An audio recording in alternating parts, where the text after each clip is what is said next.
"You better back away from that fence, sir, or I'm calling the police." That's the first thing I heard stepping onto the land my family had owned for generations. No greeting, no curiosity, just a woman in a fluorescent yellow vest and aviator sunglasses barking orders at me like she owned the place. I was still holding the keys to the front gate, my name clearly marked on the deed stuffed in my pocket, and yet somehow I was the one being accused of trespassing. I blinked, half laughing, thinking maybe she was confused. But no, this woman wasn't confused. She was fully committed to the delusion that this was her HOA's community space, and I was the intruder. 10 minutes later, I found myself explaining to two very real officers why I was standing in front of my own barn, while Karen kept dramatically insisting I had jumped the gate to loot the property. I told the officer calmly, "Just scan the QR code on my ID. It links directly to the county registry." And when he did, the mood shifted. Fast. The officer turned to Karen with a look I'll never forget and said, "Ma'am, this man owns the land. We need to talk about this deed you handed me." Karen's jaw unhinged like a cartoon, and I could swear she started backing up like she'd just been caught trying to rob a bank with a crayon drawing of money. 3 days earlier, I had been sipping coffee at a train station in Frankfurt, finalizing my return to the States. I had spent the last 3 years working in Europe on environmental projects, helping to revitalize post-agricultural land. With my work wrapping up, it felt like the perfect time to come home to Texas, to the Granger family farm. It had been in our name since 1884. My parents had passed years ago, and though I'd rented parts of the land out to nearby farmers, the homestead, barn, and surrounding acres were still fully ours, fully mine now. I had every legal document, updated taxes, and even a state-certified preservation title because the barn had historical value. So when I pulled up to the entrance, I expected weeds, maybe a few raccoons, not laminated HOA signage zip-tied to every fence post. The first red flag was that the original wooden farm sign was gone. The Granger family farm sign my great-grandfather carved by hand was replaced with one that read Pleasant Grove HOA Community Garden Members Only.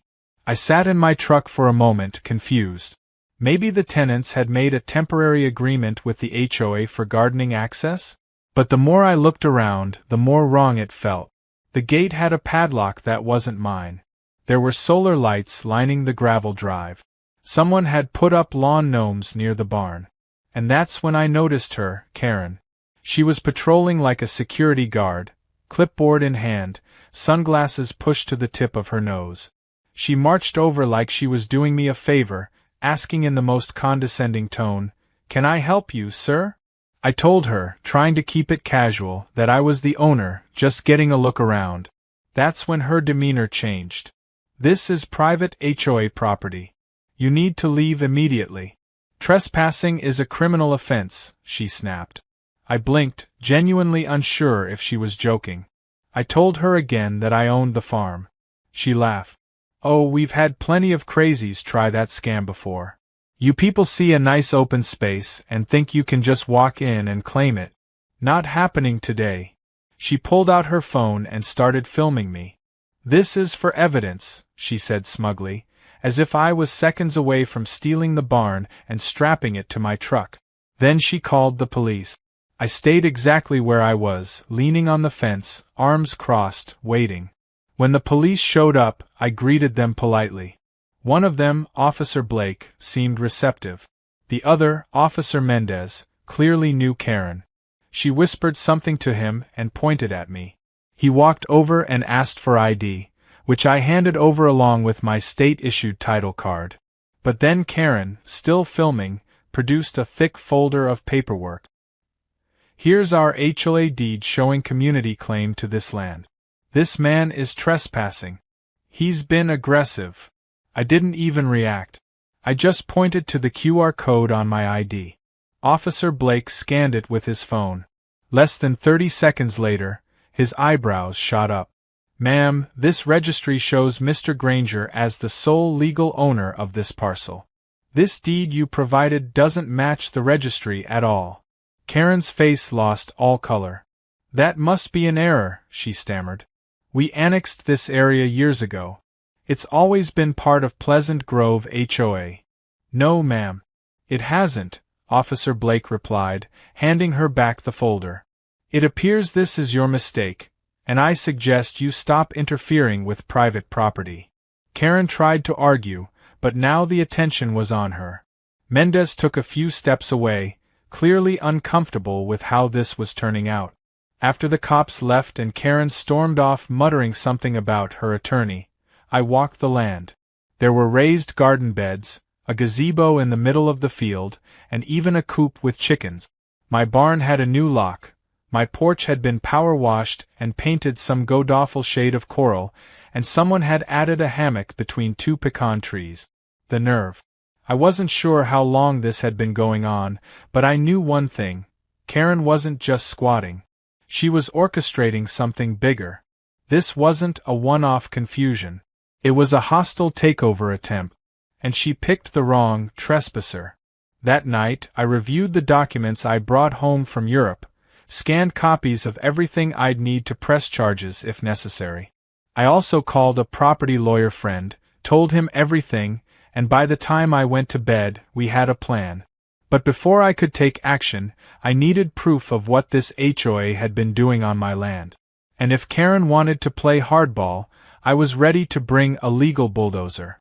The next morning, I bought new trail cameras and installed them all over the property. If they were holding secret meetings, I'd catch them. If someone tried to plant more community property signs, I'd get it on tape. But most importantly, I was done being polite. This was war now, not over grass or fences, but over a legacy. And legacy is something you don't let HOA Karens rewrite with their clipboards and delusions of grandeur.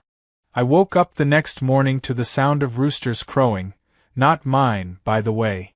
Karen's precious HOA community garden had apparently added chickens to the mix, and they had taken residence in a freshly built coop right behind my barn.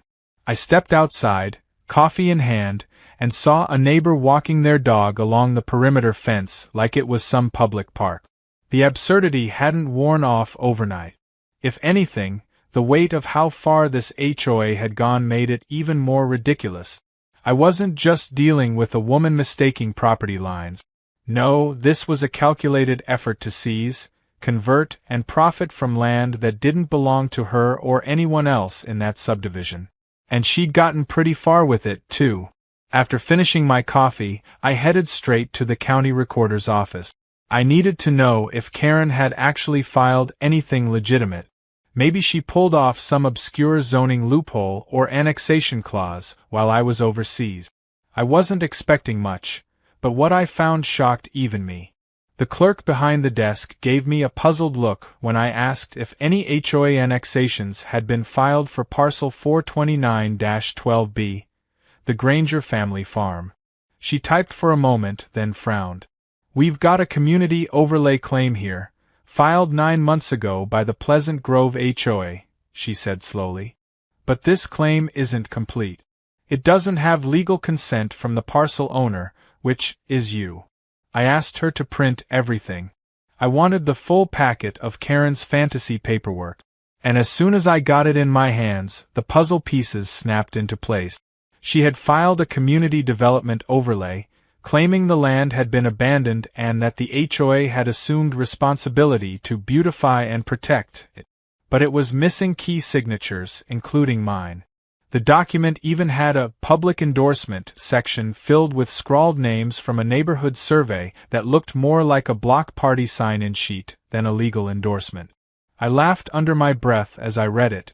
These people had truly signed their names under approval to adopt the land for communal benefit, like they were voting for a new neighborhood swing set. The next part of the day was spent documenting everything. I scanned the papers, organized them with my certified deed copies, and drafted a formal cease and desist letter with my lawyer's help. The notice was straightforward. The HOA had no claim to the property, no legal standing, and no authority to manage, modify, or fine me for anything. I also added a demand that all unauthorized structures, livestock, and signage be removed within 10 business days. I printed out a few copies, laminated them, and drove straight to the farm. When I got there, Karen was in the middle of giving a garden tour to a small group of yoga moms and retired couples. They were sipping green smoothies while Karen waved her arms around, proudly pointing out each vegetable patch like she had plowed it herself.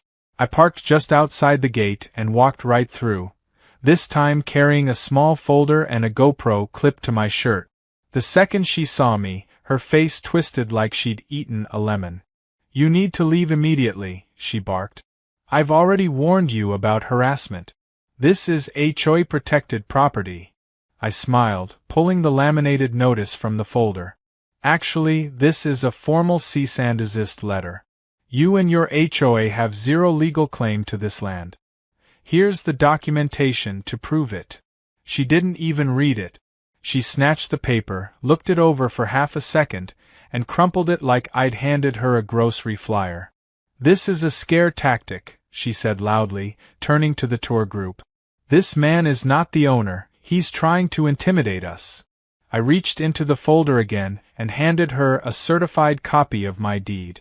"You can crumple this one too, but it won't change the fact that I'm the legal owner of this land, and your little garden party is about to become a legal liability." She looked ready to explode.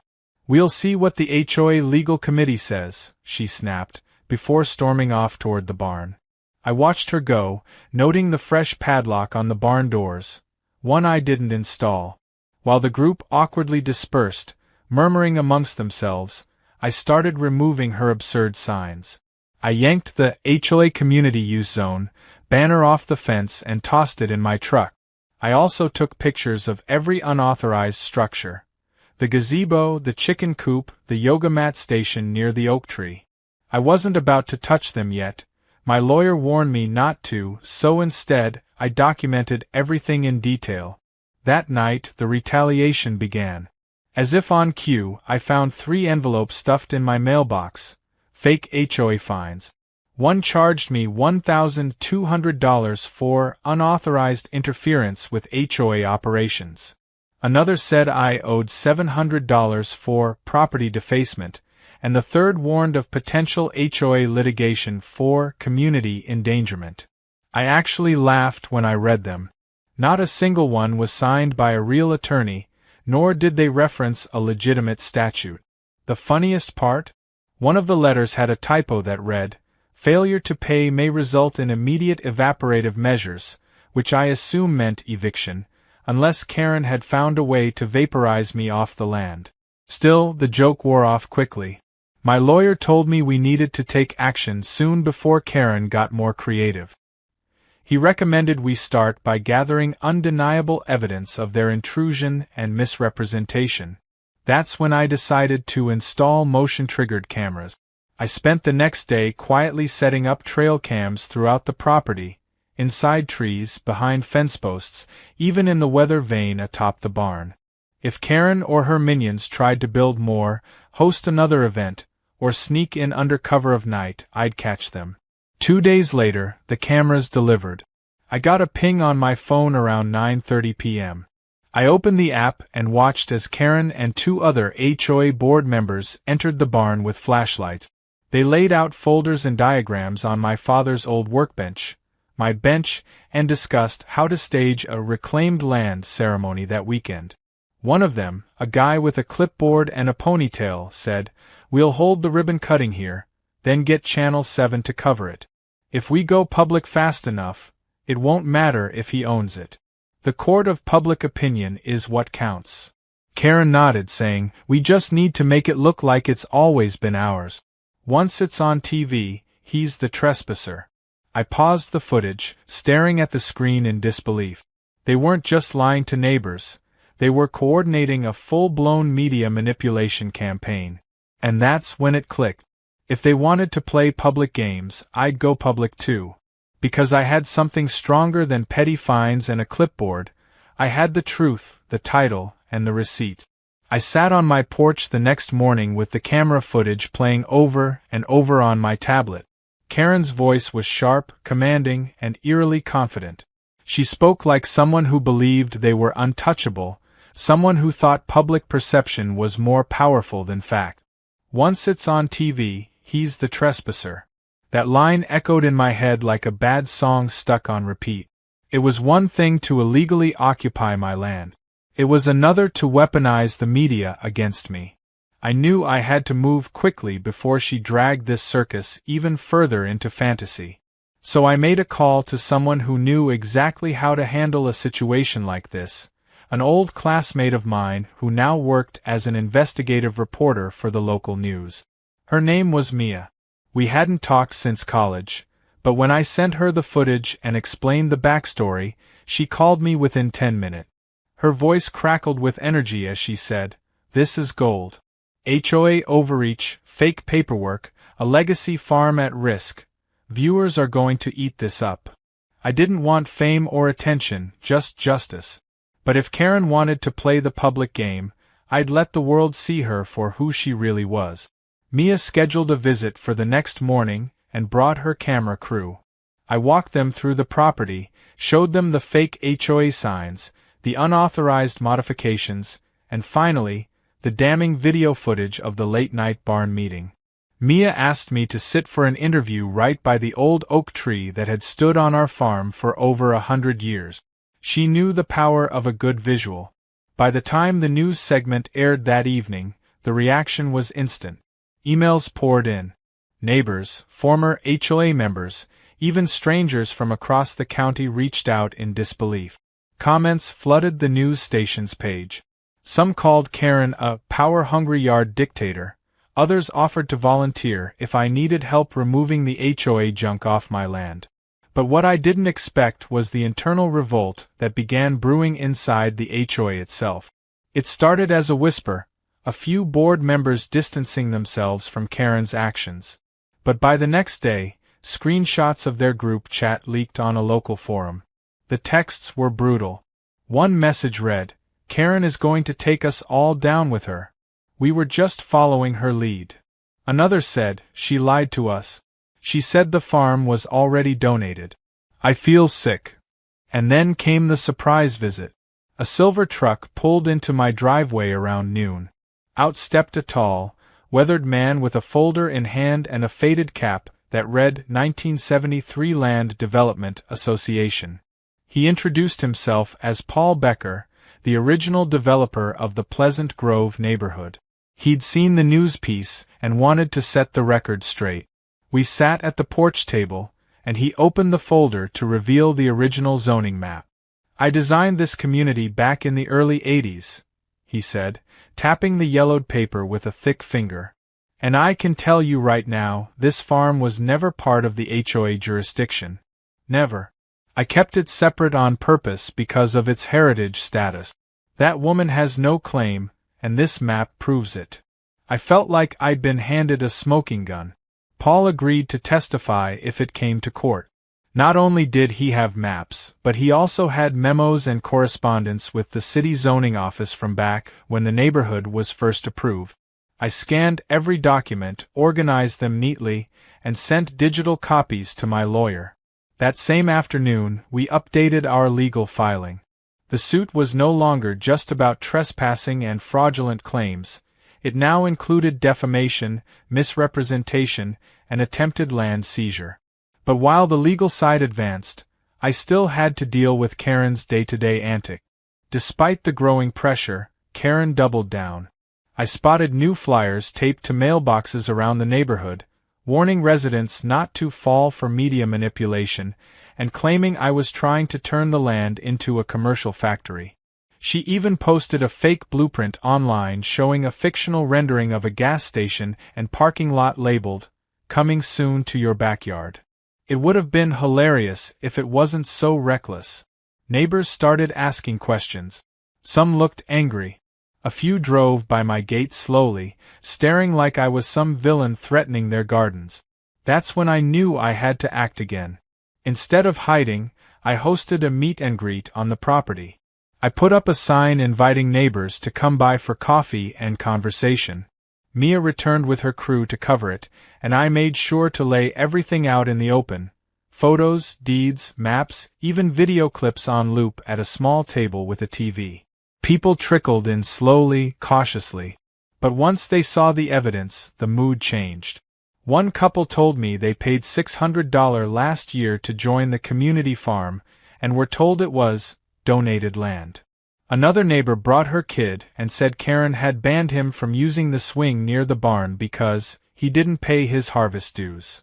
I didn't even know what that meant, but it sounded like nonsense Karen would invent just to hold power. Toward the end of the event, Karen showed up. She wasn't alone. 2 HOA board members flanked her, looking visibly uncomfortable. She marched straight up to me, hands shaking with papers in her grip, and tried to serve me with what she called a community violation summons. I didn't take the papers. I simply pointed to the crowd, to the TV screen showing the barn meeting footage, and then to the developer, Paul Becker, who was now sitting under the tree sipping lemonade like he was watching theater. Karen, I said evenly, you're standing on someone else's land in front of dozens of witnesses after submitting false documents and lying to this entire community. If you hand me that paper, I'll consider it one more count of harassment to add to the suit. Your call. She stood frozen, lips twitching. One of the board members muttered something and walked away. The other followed. Karen looked around at the silent crowd, at the news camera still rolling, and for the first time, she seemed unsure. Without another word, she turned and left, the papers still clutched in her hand. As the sun set behind the barn that evening, casting long orange shadows across the field, I felt something shift. The farm was still tangled in legal mess, but momentum had changed. The story was out. The lies were unraveling. And Karen, so loud, so arrogant, was beginning to lose the one thing she thrived on: control. Now, all I had to do was finish what I started and make sure this land, my land, was finally respected the way it always should have been. The tension around the farm had started to take on a strange new flavor, one part legal war zone, one part public spectacle. Word had spread far beyond the neighborhood now. Local newspapers picked up the story. One even ran a headline that read, HOA attempts to annex historic family farm, get schooled by legal owner. I had to admit it had a certain ring to it. But even as public support tilted more and more in my favor, Karen wasn't done. She had gone quiet for a couple of days, which I should have known was the calm before another ridiculous storm. Because what she did next pushed everything to a whole new level of audacity. On a gray Tuesday morning, I got a call from my lawyer just before I walked out to check the trail cams. He sounded incredulous. You're not going to believe this, he said. Karen filed an emergency injunction this morning in county court. She's claiming the farm is in legal limbo and should be held in trust as public property until ownership is clarified. I nearly dropped my phone.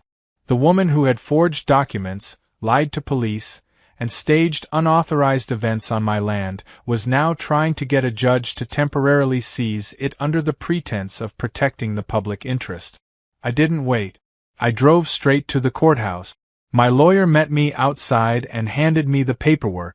It was laughable, sloppily typed, full of vague language and emotional appeals. It didn't cite a single real legal statute. It even referred to me as a transient individual of unknown employment background. I had to laugh at that. Apparently, spending 3 years revitalizing agricultural zones across Europe made me a drifter in Karen's mind. The judge took one look at the filing, rolled his eyes, and scheduled an immediate hearing for that afternoon. When we entered the courtroom, Karen was already seated with her lawyer, a slick-looking guy in a wrinkled suit who clearly hadn't read the full case. The judge, a stern woman with no time for theatrics, asked for a summary. Karen's lawyer stood and began droning on about how the land had been neglected and how the community had bonded over the transformation of the farm into a peaceful garden. He claimed it would cause emotional harm to the residents if the land was ripped away. Then it was my turn. My lawyer calmly handed over the certified deed, the zoning maps, the footage of Karen and her board members plotting in my barn, and an affidavit from Paul Becker, the original developer. As the judge reviewed the stack of documents, I saw Karen fidgeting in her seat, arms crossed so tightly it looked like she might fold in on herself. After several tense minutes, the judge looked up and said the words I had hoped for but wasn't entirely sure I'd hear. "This injunction is denied. This man is the legal owner. Any continued interference by the HOA or its representatives will be considered harassment and trespassing. You may want to consider legal counsel beyond today, ma'am, because I strongly suspect this is not over." Karen tried to speak, but her lawyer put a hand on her arm and shook his head. She looked like she'd just swallowed a nail.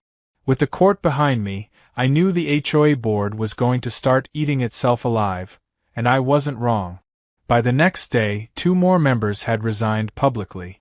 They released a joint statement that read, in part, "We were misled.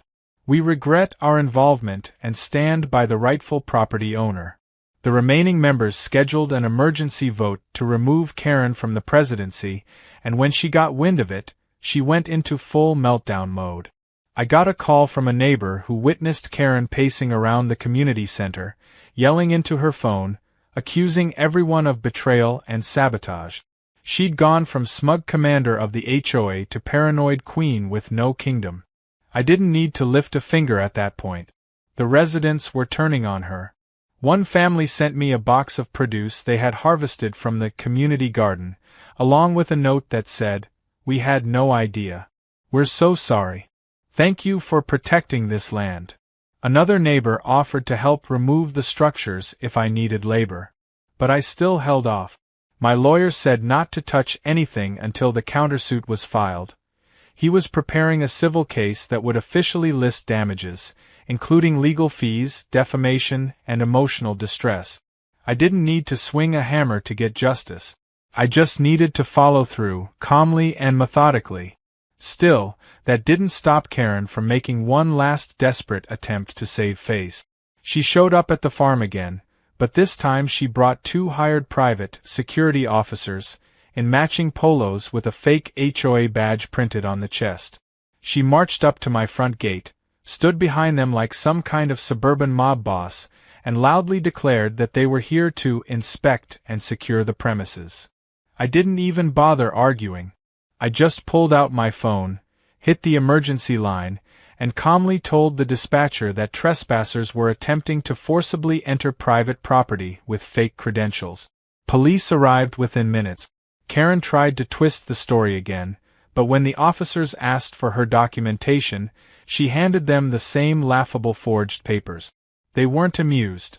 One of the officers, the same Officer Blake from day one, sighed and turned to her. "Ma'am, you've been warned. This is criminal trespassing now." She was given a final citation and a notice that further attempts to step foot on my property without permission would result in arrest. She didn't even protest this time. She just stood there, silent, her fake security slowly backing away like they'd just realized they were extras in the wrong movie. That evening, as the sun dipped low behind the barn, casting a warm glow across the fields, I sat with a sense of peace I hadn't felt in weeks. The gates were locked by me. The porch light flickered on automatically. And the land, my land, was quiet again. The garden beds still sat there, awkward and out of place, but they'd be removed soon. The chickens would be returned to someone who could legally house them. The gazebo would be dismantled, and the laughable yoga platform would be gone. Karen had lost her voice in the neighborhood. The woman who once handed out fines for untrimmed grass and improper mailbox decoration now couldn't get anyone to return her calls. She was censured by the HOA, stripped of her title, and pending formal investigation from the city for falsified documents. She had come in swinging, waving fake deeds and spewing entitlement, and left with nothing but a handful of citations and a lawsuit aimed straight at her bank account. But I wasn't done. I had one more step to take, and it would be the most satisfying of all. Not revenge, restoration. Because the farm wasn't just about stopping her. It was about honoring the legacy my family left behind. And I was going to bring it back to life on my terms. The following week, everything started falling into place like the final pieces of a puzzle snapping together. The land, which had been tangled in HOA banners, rogue garden beds, and the kind of ridiculous signage only Karen could dream up, was finally mine again in every visible way. The lawsuit was filed. My lawyer was confident. Karen's fraudulent documents were now part of an active investigation by the county clerk's office, and the HOA board had fully collapsed under the weight of her arrogance. They had dissolved all enforcement power temporarily, claiming they needed internal restructuring and community trust rebuilding. But let's be honest, what they really needed was a hard reset and maybe a therapist or two to unpack why they'd let one woman run them like a dictatorship. As I stood by the barn one morning, the sound of silence was the loudest it had been since I returned. No power drills, no Karen yelling about trespassing violations, no hired security pretending they were in an action movie. Just birds, the wind, and the occasional hum of my trail cams which were still up and running, because I wasn't taking any chances. I had started making a list of all the unauthorized structures I'd be removing, starting with the yoga gazebo, followed by the weird meditation rock circle that someone clearly built from decorative landscaping stones. A neighbor actually messaged me and asked if I'd be keeping the chicken coop. I told him no, but he could have it if he came with a truck. He showed up 30 minutes later. But while the legal process was moving ahead, something unexpected started happening in the neighborhood. People who had once avoided me were now stopping by just to talk. One woman brought me banana bread. Another guy, who worked as a handyman, offered to help me tear down the HOA signs. One older couple came by just to say they remembered my parents and had always loved the farm's orchard. It was strange how quickly the tide had turned. Karen had built her little empire on control and fear, but the truth had blown through it like a storm. And now, with her gone, the people who had been under her thumb were emerging from the fog like survivors of some weird suburban cult. Then came the news that nobody expected but somehow felt like cosmic justice. Karen had been evicted from her home. Apparently, she had been embezzling HOA funds to cover her legal bills. Her fancy porch furniture? Bought with HOA money. Her landscaping? Funded by community dues. When the board finally got access to the accounts, they found thousands missing. She was charged with fraud, and her home was seized as part of the restitution process. A photo of her sitting on the curb next to a pile of her things made it to the front page of the local paper. The headline was simple: From President to Defendant, The Fall of Karen.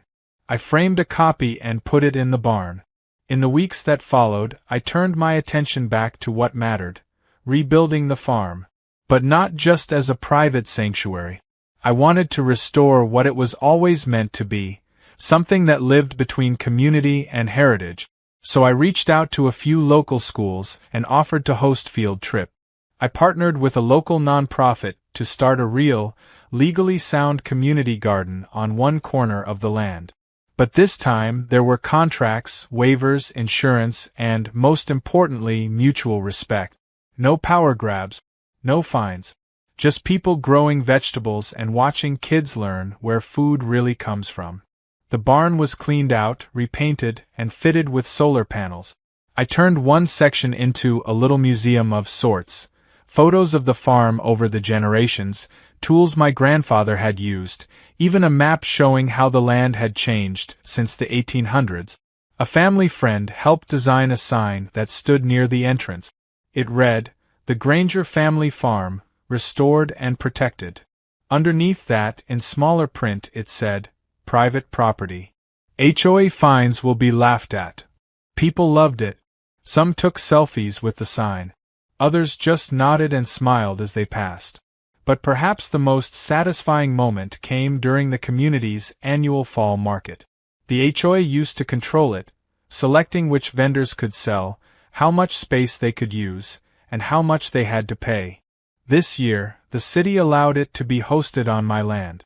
Free of charge. No forms, no power trips, just an open space and local people doing what they love. I stood near the orchard, sipping cider, watching kids run through rows of pumpkins, and thought about how quickly things had changed. A year ago, Karen had tried to erase my family's history. Now, she was legally barred from stepping within 500 feet of the property. And still, the story wasn't quite done. A neighbor showed me a blog Karen had tried to start from her temporary housing, titled My Side of the Fence. It was meant to be her tell-all, explaining how she was the real victim and had only wanted to bring order to chaos. The blog had 3 posts, all ranting about lawless landowners and media bias, and then it abruptly stopped, probably because her lawyer realized it was just giving us more material for court. We printed it anyway and submitted it as part of our defamation claim. Eventually, the settlement came. Karen was ordered to pay damages, legal fees, and reimburse every resident she had billed for the fake farm fees. She was broke, publicly disgraced, and no longer a threat to anyone. Meanwhile, the Granger family farm stood stronger than ever, not just because I won, but because I stayed rooted in truth while she drowned in her delusion. That evening, as the sun lowered and cast golden rays across the freshly restored barn, I sat on the porch with a mug in my hand. I looked out at the land, mine not because of some court order, but because of blood, sweat, and legacy. And in the distance, I could hear laughter from the garden, a far cry from Karen's shouting. The farm didn't just survive her. It grew stronger because of her. And that, in a way, was the greatest revenge of all.